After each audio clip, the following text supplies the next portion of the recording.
Welcome to this 3-Minute Thursday video. As the name suggests, my plan is to provide 3-minute tips each Thursday of the semester. These videos are designed to give you quick, helpful tips to improve your teaching experience. The topic for this Thursday's 3-minute tip is student check-ins.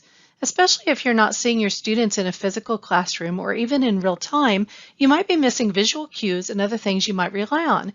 We are going to talk today about ways to check in with your students to see how they are doing, both personally and academically. I want to clarify that I am not talking about the formal process of T-Vals. A check-in allows you much more flexibility. A T-Val is offered at the end of the semester to improve your course for a future term, but using a student check-in can have an immediate impact on your teaching and your students' learning. Student check-ins can help you connect with your students personally, build a connection, and open the door for students to talk about life conflicts that may get in the way of their success.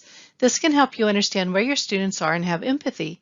You can also learn about your students academically, maybe by understanding their pre-knowledge to help you scaffold content in your course or getting a sense of topics they are struggling with. Asking for feedback on your performance and course content can improve your teaching. It can provide the student perspective on how your course is laid out and how you are communicating.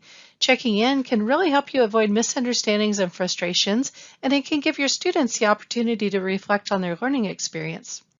As you think about what to ask, think of how you will respond. For many students, knowing their professor cares about their feedback really makes a difference. That personal touch helps them feel less isolated in an online course. You might find need for the Student of Concern process available through Student Life, and I will provide the link in the video description. Check-ins give an opportunity for continual improvement.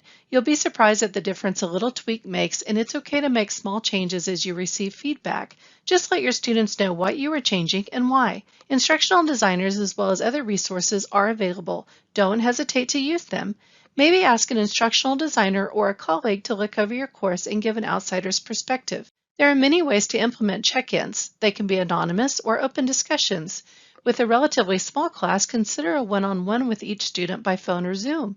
Students are often intimidated to come to office hours, so consider using that time for a direct connection. There are also many tools available. Pick something appropriate that you and your students are comfortable with, and consider whether you want students to respond anonymously or directly with you.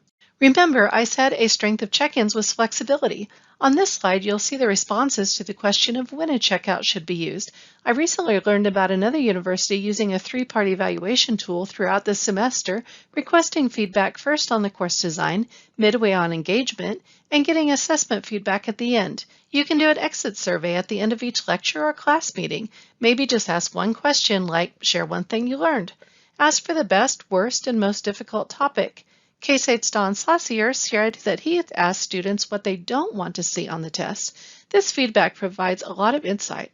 Many contribute their ideas, but I wanted to thank a few people and leave you with a few thoughts. Continuous improvement in teaching requires a sincere approach to be open to feedback and criticism, and that requires a level of vulnerability. I know I am always learning, often from my mistakes.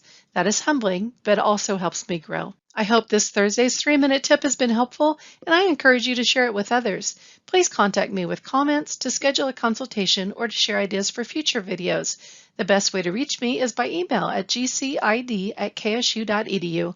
I look forward to hearing from you. Thank you for spending 3 minutes with me today.